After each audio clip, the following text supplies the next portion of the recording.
Hello everyone, आप सभी का स्वागत करता हूं। मैं शोएब अहमद आपके अपने चैनल पीडब्ल्यू नर्सिंग वाला के अंदर। प्यारे साथियों, आज आप सभी पढ़ने जा रहे हैं मेडिकल सर्जिकल नर्सिंग में एक इम्पॉर्टेंट टॉपिक जो है ईयर के डिसऑर्डर्स। तो आज की क्लास में आपको मैं पढ़ाऊंगा कि कौन कौन से ईयर के डिसऑर्डर्स होते हैं। जनरली हम बात करेंगे आज ऑटाइटिस मीडिया, एक्सटर्नल ऑटाइटिस के बारे में, और भी कोई बीमारी के बारे में भी बात करेंगे। तो यहाँ हम आज का टॉपिक लेकर के चल रहे हैं। जो हमें पढ़ना है वो है ईयर के डिसऑर्डर्स। क्या पढ़ेंगे प्यारे साथियों? ईयर के डिसऑर्डर्स हम पढ़ने वाले हैं। तो वेरियस डिसऑर्डर्स आपको देखने को मिलेंगे ईयर के अंदर। जैसे कि हमारा सबसे पहला डिसऑर्डर है वो है ऑटाइटिस मीडिया। ऑटाइटिस मीडिया की बात करेंगे कि ऑटाइटिस मीडिया क्या होता है। हमें समझना पड़ेगा कि हमारा ईयर जो है वो तीन भाग के अंदर बना हुआ है: मिडिल ईयर, एक्सटर्नल और इनर ईयर। जब आपके इनर ईयर क्या इन्फ्लामेशन होने लग जाए, उस कंडीशन को आप कहेंगे क्या? भाई, इनर ईयर में इन्फेक्शन हो रहा है तो बिल्कुल ही अंदर की तरफ जाता जा रहा है, इन्फेक्शन है ना, जो दिमाग तक चढ़ जाए। बट यहाँ आज मैं आपको बताऊंगा ऑटाइटिस मीडिया एक ऐसी कंडीशन है जिसमें मिडिल ईयर जो होता है इसके अंदर आपका इन्फ्लामेशन, इन्फेक्शन होने लग जाए। तो जनरली सारे ईयर के अंदर, मिडिल ईयर हो, एक्सटर्नल हो या इनर हो, सब में इन्फेक्शन अपने अपनी जगह होता है। तो आप ये बात समझिएगा, यदि मिडिल ईयर के अंदर इन्फेक्शन हो रहा है, इस कंडीशन को ऑटाइटिस मीडिया कहा जाता है। तो ऑटाइटिस मीडिया क्या होता है? ऑटाइटिस ऑटाइटिस media is the infection is the infection and inflammation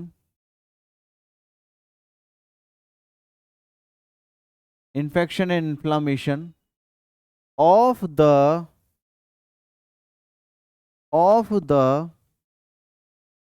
middle ear. Middle ear के अंदर इन्फेक्शन, इन्फ्लामेशन होना, इस कंडीशन को आप ऑटाइटिस मीडिया कहा जाता है। समझिएगा, हमारा जो ईयर है वो ईयर कुछ इस प्रकार से बना होता है कि बाहर पिन्ना होता है, अंदर की तरफ आपकी ऑडिटरी ट्यूब होती है, एंड देन आपका मिडिल पार्ट जो आता है जिसमें बोन्स होती हैं, आपकी बोन्स होती हैं, और ये इनर वाला पार्ट आ जाता है। यहां हमें समझने की जरूरत है कि हमारा जो मिडिल ईयर है वो टिम्पैनिक मेम्ब्रेन से चालू हुआ और टिम्पैनिक मेम्ब्रेन के बाद यहां से चालू हुआ, यहां तक रहेगा। ये पूरा आपका क्या बनाता है? ये मिडिल ईयर बनाता है, मिडिल ईयर कहलाएगा। खैर साथियों, मिडिल ईयर के अंदर आप देखेंगे ये एक ट्यूब जो होती है वो कनेक्ट करती है कान को और मुंह को। इस ट्यूब को कहा जाता है यूस्टेशियन ट्यूब कहा जाएगा। कौन सी tube? Eustachian tube. Eustachian tube कहा जाता है ऐसी ट्यूब जो क्या करे, वो आपके कान को और मुंह को कनेक्ट करती है। अब हमने कई बार ऐसा देखा होगा कि मुंह के अंदर, अगर मसूड़े के अंदर कोई इन्फेक्शन हो रहा है या मुंह के अंदर कहीं भी इन्फेक्शन हो रहा है तो कान में दर्द चालू हो जाता है। उसका मतलब ये होता है कि कोई भी माइक्रो ऑर्गेनिज्म जो है वो इस ट्यूब के जरिए मुंह से आपके कान की तरफ बढ़ते हैं और पूरे कान के अंदर क्या कर देते हैं? इन्फ्लामेशन कर देते हैं। इन्फ्लामेशन का मतलब होता है सूजन आ जाना, लाल पड़ जाना, जलन लगना, ठीक है, दर्द होना। तो ये सारी चीजें आपको कहाँ देखने को मिलती है? मिडिल ईयर में देखने को मिलती है। तो आप यहां देखिए, हम देखते हैं यहां पर a tube that is eustachian eustachian tube responsible for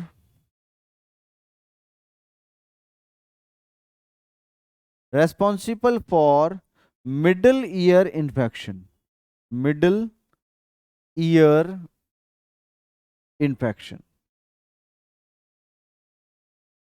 Eustachian tube जो है वो जिम्मेदार होती है मिडिल ईयर के इन्फेक्शन में। जैसे कभी भी ओरल इन्फेक्शन हो तो उस कंडीशन में ओटाइटिस मीडिया इजीली हो जाता है। तो आपको ये बात समझनी है कि मिडिल ईयर के इन्फेक्शन को ओटाइटिस मीडिया कहते हैं। अगर बाहर वाला कान जो है एक्सटर्नल ईयर में इन्फेक्शन हो रहा है तो इसको आप ओटाइटिस एक्सटर्ना कहा जाएगा। तो यहां तक आपको बात क्लियर हुई। दूसरी बात आप समझिएगा कि जो ये मिडिल ईयर का इन्फेक्शन जो है इसके क्या इटियोलॉजी रहती है। इटियोलॉजी है कि जो बैक्टीरियल और वायरस जो होता है, बैक्टीरिया और वायरस वही इसमें ऑटाइटिस मीडिया को कॉज करता है। तो बैक्टीरिया और वायरस में जैसे कि आरएसवी जो वायरस होता है मोस्ट कॉमन है, निमोनिया वायरस, स्टेफाइलोकोकस बैक्टीरिया, ये सारे बैक्टीरिया मिलकर के क्या कर सकते हैं, कान के अंदर मिडिल ईयर में इन्फ्लामेशन ला सकते हैं। तो यहां याद रखिएगा, bacteria and viruses, bacteria and viruses are responsible, bacteria and viruses are responsible, कि बैक्टीरिया और वायरस जो है वो रेस्पॉन्सिबल होता है। जैसे कि R S V virus most common respiratory respiratory syncytial virus. Respiratory syncytial virus जो है ये मोस्ट कॉमन वायरस होता है जो आपका ऑटाइटिस मीडिया कॉज करता है। क्या करता है? ऑटाइटिस मीडिया कॉज करता है। दूसरी बात याद रखिएगा, निमोनिया कॉज करने वाला न्यूमोकोकल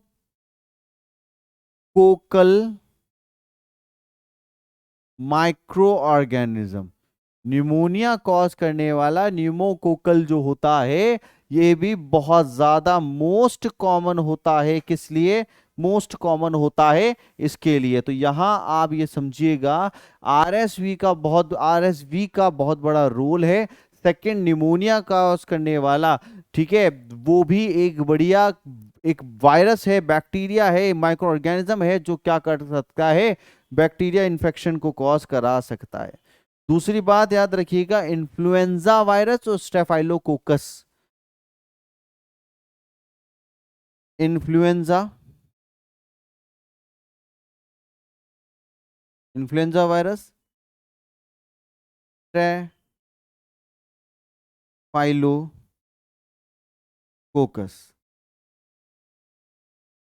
ठीक है। स्टेफाइलोकोकस हुआ, स्टेफाइलोकोकस, ये आपके मोस्ट कॉमन ऐसे हैं जो आपको प्रॉब्लम में डाल देते हैं।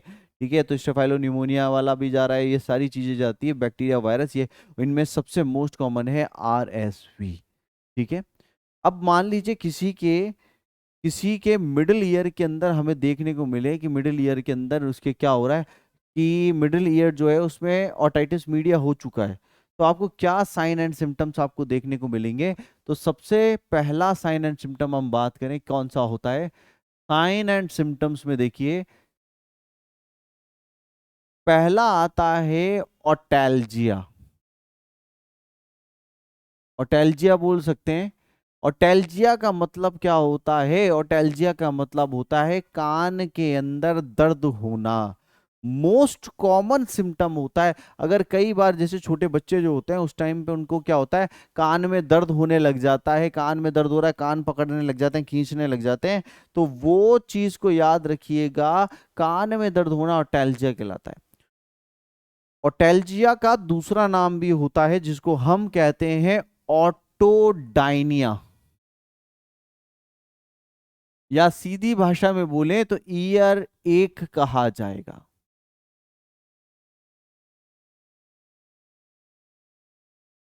ये तो ये ओटेल्जिया, ऑटोडाइनिया, ईयर एक जो होता है, ये सारे क्या चीज है, ये सारे आपके पेन को डिनोट करता है। ठीक है। तो it is the most common symptom, most common symptom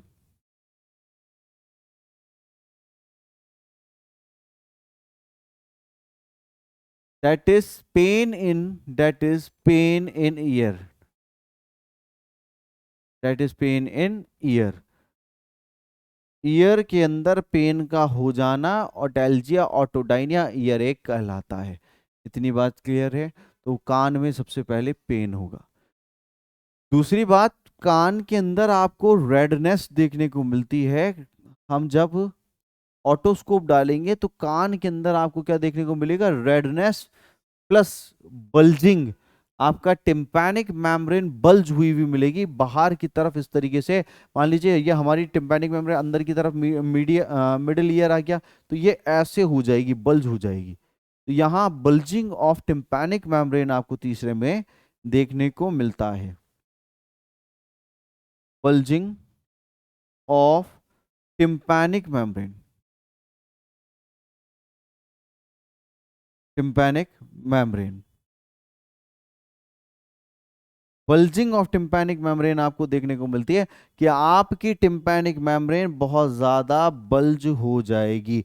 और कई कंडीशन में आप देखेंगे कि कान के अंदर से ऐसे पानी सा आने लग जाता है, एक डिस्चार्ज आने लग जाता है। इस कंडीशन को, कान में से पानी आने को, इसको आप कहते हैं ऑटोरिया की कंडीशन। कि ऑटोरिया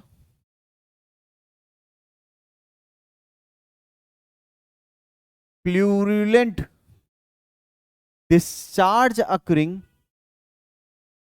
purulent discharge occurring from the, occurring from the ear। कान में से प्यूरिलेंट डिस्चार्ज का निकलते रहना ऑटोरिया की कंडीशन बनती है। कि कान में से कुछ ना कुछ पीप टाइप का निकल रहा है तो ऑटोरिया है। साथ के साथ जब बैक्टीरिया वायरस बॉडी के किसी पार्ट में जाकर के हमला करते हैं तो वहां एक डिफेंस मैकेनिज्म चालू होता है, वो है फीवर। आपको यहां पेशेंट को फीवर में देखेंगे कि पेशेंट को फीवर हो जाएगा और पेशेंट थका थका फील करेगा, मैलेस। ये मोस्ट कॉमन चीज है, ठीक है? ये most common sign and symptom है जो आपको देखने को मिलते हैं। तो ये बात क्लियर हुई कि कान के मिडिल पार्ट में दर्द होना, सूजन आना, लालपन होना ओटाइटिस मीडिया कहलाता है। दूसरी बात यहां आपको करना क्या है? ट्रीटमेंट की अगर हम बात करें तो ट्रीटमेंट जो होगा, सबसे पहला ट्रीटमेंट है बैक्टीरिया वायरस का सोर्स ऑफ इंफेक्शन को खत्म करना। मान लीजिए निमोनिया हुआ है और निमोनिया की वजह से पेशेंट के कान तक में इंफेक्शन पहुंच रहा है, तो आप कान के बैक्टीरिया वायरस को मार रहे हैं, इससे बढ़िया पहले फेफड़ों को भी मारना चालू करिए, फेफड़ों के अंदर के बैक्टीरिया वायरस को मारिएगा। पहला है treat the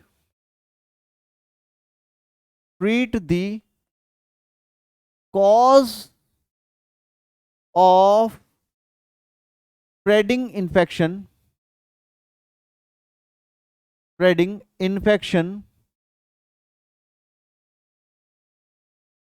cause of spreading infection, example mouth lungs infection। मुंह के अंदर इंफेक्शन है, लंग्स के अंदर इंफेक्शन है, उसको खत्म करिएगा पहले। दूसरी बात हमें करना क्या है? हमें पेशेंट का ट्रॉपिकल एंटीबायोटिक्स देना पड़ेगा। ट्रॉपिकल एंटीबायोटिक्स का मतलब होता है ईयर ड्रॉप्स। ईयर ड्रॉप जब हम डालते हैं तो वो ईयर ड्रॉप अंदर के बैक्टीरिया वायरसेस को मारेंगे। तो ये बात याद रखिएगा, tropical antibiotic should be administered. Tropical antibiotics should be administered, should be administered। अब यहां आपको एक बात समझनी है, एंटीबायोटिक हम डाल रहे हैं कान के अंदर, बट दो चीजें चलती है, एक अडल्ट इंसान, एक छोटा बच्चा 3 साल के नीचे। कैसे डाली जाएगी ये सवाल बनता है। तो जब अडल्ट्स के अंदर आप दवा डालते हैं तो अडल्ट में आप दवा कैसे डालेंगे? Adult always pull the pinna, always pull the pinna upward, upward and backward,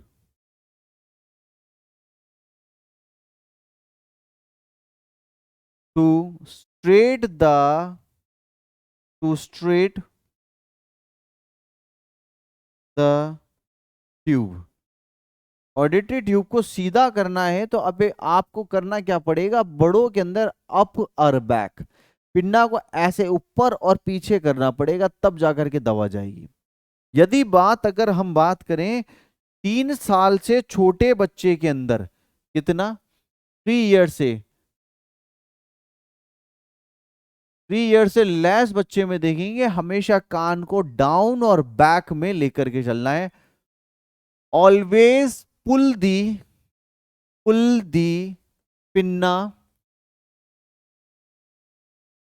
downward and backward, downward and backward to instil ear drop.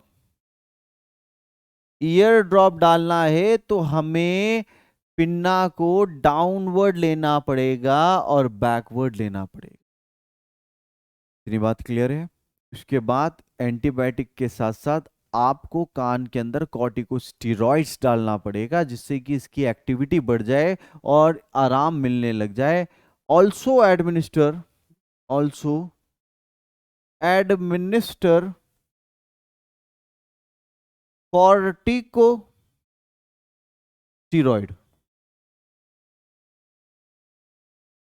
In ear. Corticosteroid भी हमें क्या करना है, कान में डालना है। तो ये तो कहानी किसकी बनी, ऑटाइटिस मीडिया की। शॉर्ट एंड सिंपल में आपको क्लियर हो जाए, मकसद यही है। अगला आता है, जैसे कि हम बात कर रहे थे एक्सटर्नल ऑटाइटिस, या फिर हम बोल सकते हैं ऑटाइटिस एक्सटर्ना। ऑटाइटिस एक्सटर्ना भी कहते हैं। और ये वाला जो पहले वाला था ये क्या था, ये ऑटाइटिस मीडिया था। और अब ये जो आप पढ़ेंगे ये एक्सटर्नल ऑटाइटिस या ऑटाइटिस एक्सटर्ना कहा जाता है। इस बीमारी का दूसरा नाम, ये जनरली आप देखो मैं आपको समझाता हूँ, कान जो है वो कान लाल, ये पिन्ना जो है ना, ये पिन्ना लाल होने लग जाए, खुजली चलने लग जाए, इस पिन्ना पे रैशेस पड़ने लग जाए, धारियां पड़ने लग जाए, मान लीजिएगा एक्सटर्नल ऑटाइटिस हुआ है, ऑटाइटिस एक्सटर्ना हुआ है। ठीक है, स्विमर्स ईयर भी कहते हैं। It is a it is a condition, it is a condition of infection, it is a condition of infection and inflammation, it is a condition of infection and inflammation of the external, of the external ear, of the external ear, माने के pinna mainly। It is also called as swimmer's ear, it is also called as swimmer। इसको आप swimmer year भी कहेंगे। Swimmer year का मतलब क्या होता है, जो पर्सन पानी के अंदर रहते हैं, स्विमिंग करते हैं, ज्यादातर उनके कानों को आप देखेंगे उनमें इचिंग वाला खेल होता है। पिन्ना लाल इचिंग हो रही है, तो लाल होना, इचिंग होना, ये सब पिन्ना का कहलाता है, एक्सटर्नल ऑटाइटिस कहला जाता है। बीच वाले ईयर का हो रहा है ऑटाइटिस मीडिया, पर बाहर वाले ईयर का हो रहा है, तो ये इसको आप क्या कहेंगे, इसको आप कहेंगे एक्सटर्नल ऑटाइटिस। ज्यादातर बच्चों में देखा जाएगा। तो more commonly seen more commonly seen in more commonly seen in children, छोटे बच्चों में देखने को मिलेगा। अब इसके सिम्टम्स क्या होते हैं, क्या इसकी खासियत होती है, आप समझिएगा। इसकी खासियत की बात करते हैं कुछ, ठीक है। इसकी खासियत की बात करें, साइन एंड सिम्टम्स पढ़ते हैं। क्या साइन और क्या सिम्टम होंगे। सबसे पहला साइन जो होता है रेडनेस का होना, लालपन आ जाएगा पूरे कान के ऊपर, तो आप देखेंगे रेडनेस का होना। ईयर कैसा हो जाएगा, लाल पड़ जाएगा। मोस्ट कॉमन बात है इसकी कि लाल पड़ने लग जाएगा, यहां सूजन आ जाएगी कान के ऊपर और दर्द उठेगा। लाल हुआ, एडिमा बनेगा। तीसरी बात, दर्द उठेगा।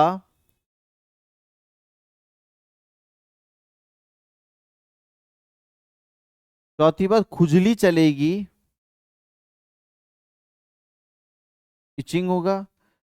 पांचवी बात, यहां आपका जो कान है इसमें से एक्सुडेट्स निकल सकते हैं।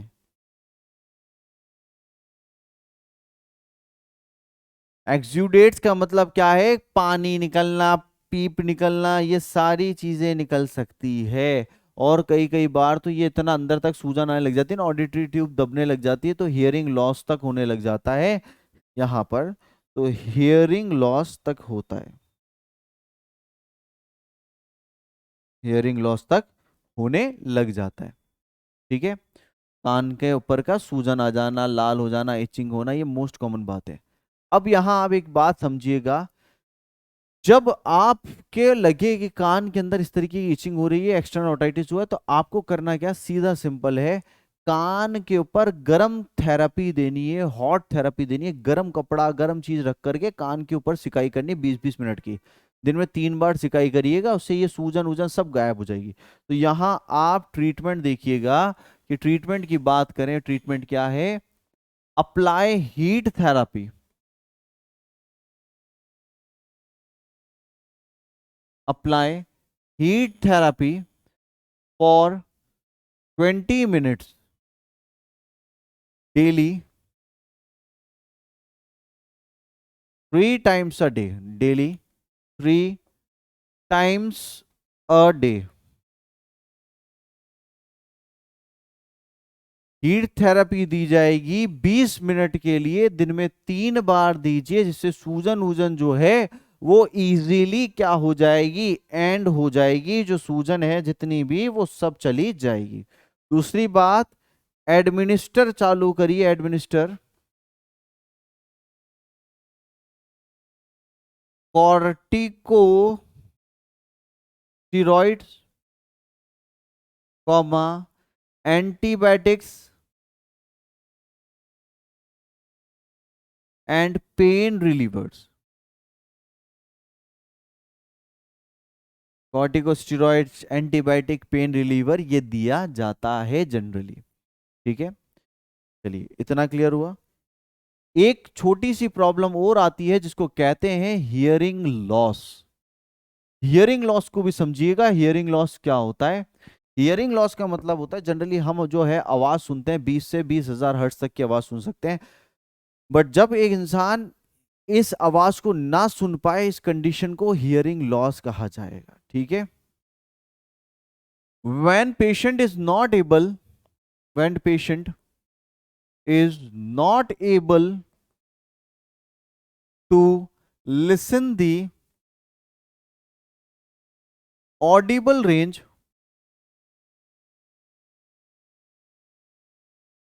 listen the audible range, it is called as hearing loss। इस कंडीशन को, जो ऑडिबल रेंज है वो रेंज आप ना सुन पाए, तो उस कंडीशन को हियरिंग लॉस कहा जाता है। कि भाई एक नॉर्मल रेंज है हमारी जिंदगी की 20 से 20 हजार हर्ट्ज तक की, वो नहीं सुन पा रहा है, उसके अंदर अंदर, अरे वो नहीं सुन पा रहा, तो आप क्या कहेंगे? हियरिंग लॉस हुआ है। अब हियरिंग लॉस से क्या होगा? आपका बात करना, आपका कंडक्ट करना, कम्युनिकेशन सब खराब हो जाएगा। जनरली हियरिंग लॉस को दो प्रकार से बांटा जाता है। तो हम हियरिंग लॉस का टाइप देखें, टाइप ऑफ हियरिंग लॉस देखा जाए, loss, types of hearing loss, पहला होता है कंडक्टिव और दूसरा होता है सेंसोरी न्यूरल।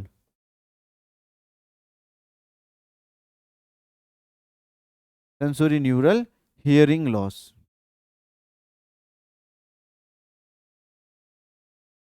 पहला तो क्या है? कंडक्टिव हियरिंग लॉस, दूसरा sensory neural hearing loss. Conductive में क्या होता है? जो हमारे कान का पूरा पार्ट है, उस पूरे पार्ट में, मान लीजिए यहाँ से वेव्स कंडक्ट होती है, ऐसे वेव्स अंदर जाती है, ये पूरे कान में ब्लॉकेज आ जाए, या फिर ये बोन्स के अंदर ऑस्टियोस्क्लेरोसिस आ जाए, अटक जाए, बोन्स काम ना करे, या मूवमेंट, या तो माने कि जो भी कंडक्शन की पाथवे है उसके अंदर ब्लॉकेज आ रहा है, तो वो कंडक्टिव होता है। सेंसोरी न्यूरल का मतलब क्या होता है? अगर आपका नर्व के अंदर दिक्कत आ रही है, या कॉक्लिया के अंदर दिक्कत आ रही है, जो न्यूरॉन से बनी हुई है, उसमें दिक्कत आ रही है, तो उसको सेंसोरी न्यूरल कहा जाएगा। ठीक है, तो यहां याद रखिएगा।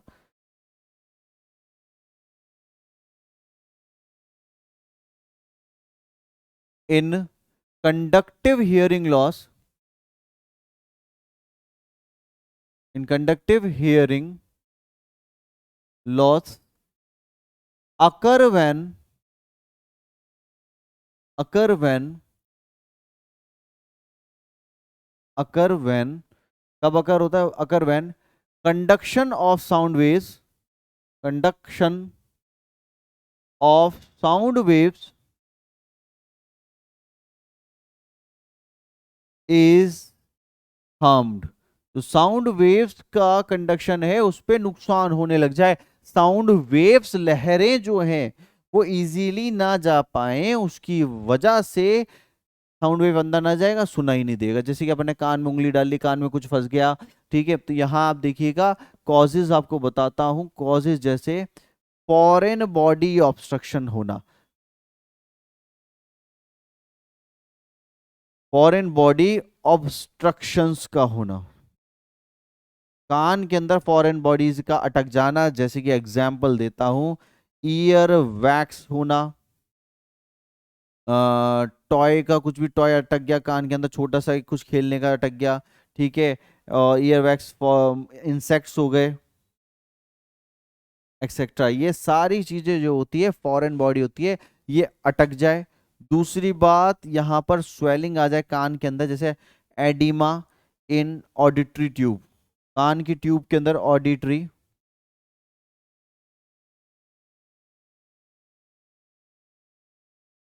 ऑडिटरी ट्यूब, ईयर की ऑडिटरी ट्यूब में ऑडी एडिमा आ जाए कान की ऑडिटरी ट्यूब में, तब भी दिक्कत है। ठीक है, कान का पर्दा फट जाए, साउंड वेव नहीं जा पाएगी, कान का पर्दा फट गया तो भी दिक्कत है। Perforation of eardrum, perforation of eardrum, eardrum, कान का पर्दा फट गया तब भी दिक्कत है, कुछ फंस गया तब भी दिक्कत है, ट्यूब में सूजन आ गई तब भी दिक्कत है, और आपकी जो बोन्स होती है मैलस इनका स्टिपिस, अगर वो काम ना कर पाए, अटक जाए, उस कंडीशन को कहते हैं ऑस्टियोस्क्लेरोसिस,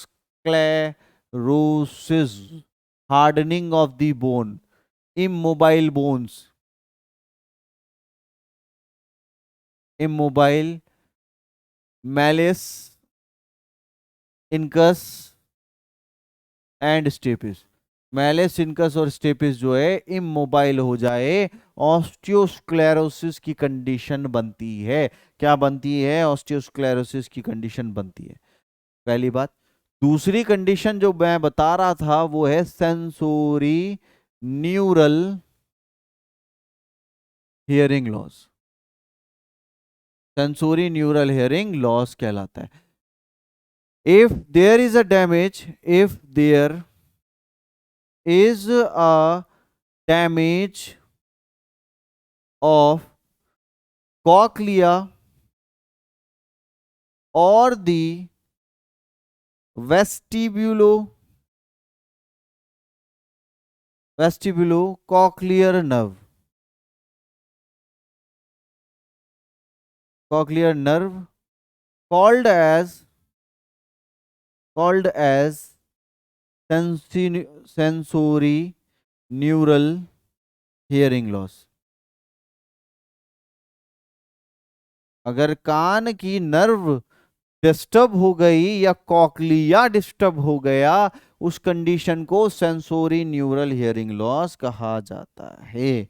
क्या कहा जाता है? सेंसोरी। तो कॉज भी इसका अंदर है, कॉक्लिया डिस्टर्ब डिस्ट्रॉय हो गई या फिर ये नर्व जो थी वो डिस्ट्रॉय हो गई, तो हमें क्या देखने को मिलेगा? सेंसोरी न्यूरल देखने को मिलता है। क्या देखने को मिलता है? सेंसोरी न्यूरल देखने को मिलता है। तो जनरली हमारा इसमें पता कैसे चलेगा ये हियरिंग लॉस है? तो सुनाई नहीं देगा, तो हियरिंग लॉस का यही है रीजन कि भाई हियरिंग लॉस में सुनाई नहीं देगा। अगर हम बात करें कि अगर कभी किसी को हियरिंग लॉस हो तो आप क्या ट्रीटमेंट देंगे, वहां ट्रीटमेंट चलता है ऑडियोमेट्री फॉर डायग्नोसिस। डायग्नोस करिए कि कितने डिग्री का है इसका, कितना हर्ट्स के लिए जरूरत है हमें। ठीक है, ऑडियोमेट्री करते हैं, जैसे कि कान की सुनाई कितना पावर में देना है। Audiometry is for diagnosis. And sound amplifier, कान के अंदर लगाते हैं जो sound amplifier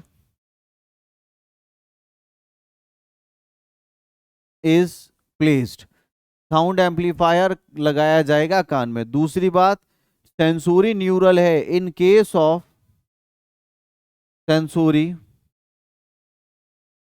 neural, sensory neural में in case of sensory neural cochlea implant किया जाता है, नया कॉक्लिया लगाया जाएगा। Cochlea implant is done,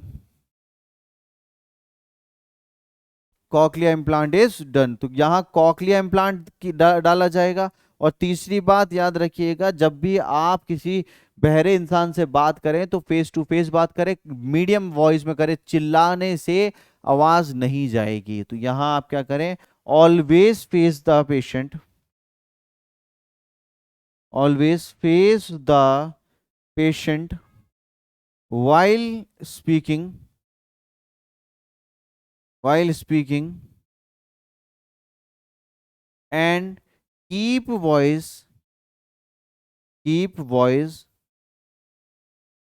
medium. Voice जो है वो मीडियम ही रखनी है, आवाज जो है वो मीडियम ही रखनी है। तो ये जनरली हम ये काम सारे करते हैं। तो आज आपको मैंने जो पढ़ाया वो ये पढ़ाया कि अगर बाहर वाले कान के अंदर इन्फेक्शन हो रहा है तो उसको एक्सटर्नस ओटाइटिस कहा जाता है। दूसरी बात, मिडिल ईयर में होता है तो उसको ओटाइटिस मीडिया कहा जाएगा। एंड अगर हियरिंग लॉस हो रहा है तो पूरा का पूरा कान में सुनाई नहीं दिया जा रहा तो उसको हियरिंग लॉस कहा जाता है। तो यहां मैं आपसे एक सवाल पूछना चाहूंगा, ऑडिबल रेंज बताइएगा, ऑडिबल हियरिंग रेंज